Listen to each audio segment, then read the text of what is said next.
4 fundamental forces हर दिन हम पर कार्य करती हैं, चाहे हमें इसका एहसास हो या ना हो। कोई काम करने से लेकर स्पेस में रॉकेट लॉन्च करने तक वे सभी फोर्सेस जो हम सभी डेली अनुभव करते हैं, आखिर ये है क्या? आइए अब हम इन फोर्सेस के बारे में जानते हैं। Gravitational force, weak force, electromagnetic force और स्ट्रॉन्ग फोर्स। ये फोर्सेस ब्रह्मांड में होने वाली हर चीज को नियंत्रित करती हैं। पहला है ग्रेविटेशनल फोर्स। ब्रह्मांड तैरते इंसानों, कारों और ऐसी अन्य चीजों से क्यों नहीं भरा है? जाहिर है क्योंकि पृथ्वी पर ग्रेविटेशनल फोर्स हमें ग्रह से बांधे रखता है। ग्रेविटेशनल फोर्स ग्रह को उनकी कक्षाओं में बनाए रखने के लिए रिस्पॉन्सिबल है और यह केवल उनकी इनफाइनाइट लॉन्ग डिस्टेंस के कारण ही संभव है। ग्रेविटेशन दो ऑब्जेक्ट के बीच का अट्रैक्शन है जिसमें मास या एनर्जी होती है, चाहे यह किसी पुल से चट्टान गिराने में देखा जाता है या किसी स्टार की चक्कर लगाने वाले प्लेनेट या समुद्र में ज्वार पैदा करने वाले चंद्रमा में देखा जाता है। ग्रेविटेशनल फंडामेंटल फोर्स में सबसे सिंपल और फेमिलियर है, लेकिन इसे समझना सबसे चुनौतीपूर्ण भी है। आइजैक न्यूटन ग्रेविटेशन के विचार को एक्सप्लेन करने वाले पहले व्यक्ति थे। उन्होंने ग्रेविटेशन को दो ऑब्जेक्ट के बीच का वेरिएबल अट्रैक्शन बताया। सदियों बाद अल्बर्ट आइंस्टाइन ने अपने थ्योरी ऑफ जनरल रिलेटिविटी के माध्यम से सुझाव दिया कि ग्रेविटेशन कोई अट्रैक्शन या फोर्स नहीं है, इसके बजाय यह ऑब्जेक्ट्स के स्पेस टाइम झुकने का रिजल्ट है। एक बड़ी ऑब्जेक्ट स्पेस टाइम पर कुछ उसी तरह काम करती है जैसे किसी सीट के बीच में रखी एक बड़ी गेंद उस मटेरियल को इफेक्ट करती है और सीट पर मौजूद अन्य छोटी ऑब्जेक्ट को बीच की ओर गिरा देती है। हालांकि gravity planets, stars, solar system और यहाँ तक कि गैलेक्सी को भी एक साथ रखता है। जब सन या बड़े ग्रहों जैसे बड़े ऑब्जेक्ट्स पर विचार किया जाता है तो ग्रेविटेशन फोर्स को मजबूत माना जाता है क्योंकि इन ऑब्जेक्ट्स का मास भी बड़ा होता है, लेकिन यह फंडामेंटल फोर्स में सबसे कमजोर साबित होता है। खासकर मॉलिक्यूलर और एटम पैमाने पर इसे कमजोर माना जाता है। इसे इस तरह से सोचे कि किसी गेंद को जमीन से ऊपर उठाना कितना कठिन है, या अपना पैर उठाना या कूदना, वे सभी क्रियाएं संपूर्ण पृथ्वी के ग्रेविटेशन का विरोध कर रही हैं। दूसरा है weak force. Weak force elementary particle के बीच मौजूद फोर्स है जो कम संभावनाओं पर होने वाली कुछ प्रक्रियाओं के लिए रिस्पॉन्सिबल है।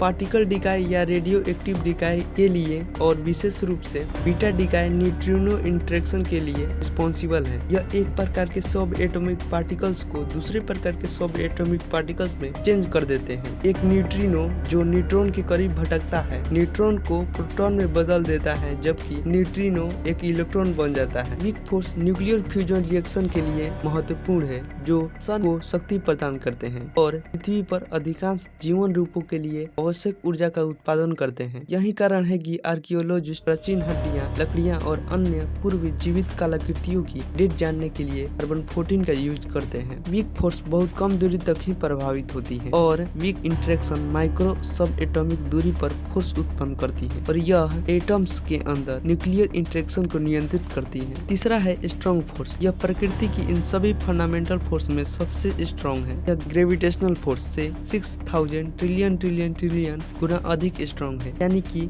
6 के बाद 39 जीरो।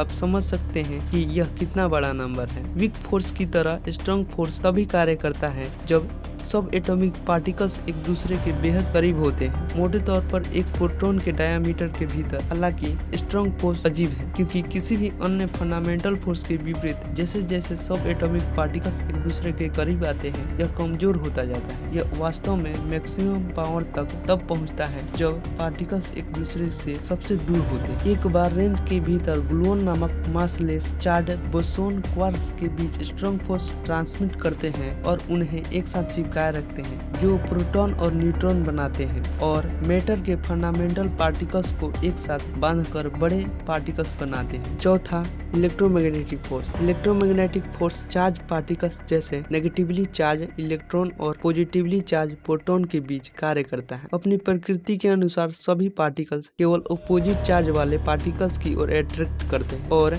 सेम चार्ज वाले पार्टिकल्स की ओर रिपेल करते हैं। जितना अधिक चार्ज उतना अधिक फोर्स, और ग्रेविटेशन की तरह इस फोर्स को इनफाइनाइट डिस्टेंस से महसूस किया जा सकता है, यद्यपि उस दूरी पर फोर्स बहुत छोटा होता है। इलेक्ट्रोमैग्नेटिक फोर्स में दो पार्ट पार्ट होते हैं, इलेक्ट्रोस्टैटिक और magnetic force. Electrical components charge particle के बीच वर्क करते हैं, चाहे वे गतिशील हो या स्थिर। एक ऐसा फील्ड बनाते हैं जिसके द्वारा चार्ज एक दूसरे को इफेक्ट कर सकते हैं, लेकिन एक बार गति में आने के बाद वे चार्ज पार्टिकल दूसरे पार्ट मैग्नेटिक फोर्स को प्रदर्शित करना शुरू कर देते हैं। पार्टिकल्स चलते समय अपने चारों ओर एक मैग्नेटिक फील्ड बनाते हैं, इसलिए जब आप अपने कंप्यूटर या फोन को चार्ज करने या अपने टीवी को चालू करने के लिए इलेक्ट्रॉन एक तार के माध्यम से गुजारते हैं तो तार मैग्नेटिक हो जाता है। इलेक्ट्रोमैग्नेटिक फोर्स चार्ज पार्टिकल्स के बीच मासलेस फोर्स ले जाने वाले बोसोन, जिन्हें हम फोटोन कहते हैं, जो लाइट के पार्टिकल्स के पार्ट भी हैं। फोटोन द्वारा किया गया electromagnetic force electric and magnetic fields बनाता है, जो ऑर्बिटल इलेक्ट्रॉन्स और एटम के न्यूक्लियस के बीच अट्रैक्शन के लिए रिस्पॉन्सिबल होता है, जो एटम्स को एक साथ रखता है, साथ ही विजुअल वेव्स के लिए आधार बनाता है। इलेक्ट्रोमैग्नेटिक फोर्स ग्रेविटी से कहीं अधिक स्ट्रॉन्ग है।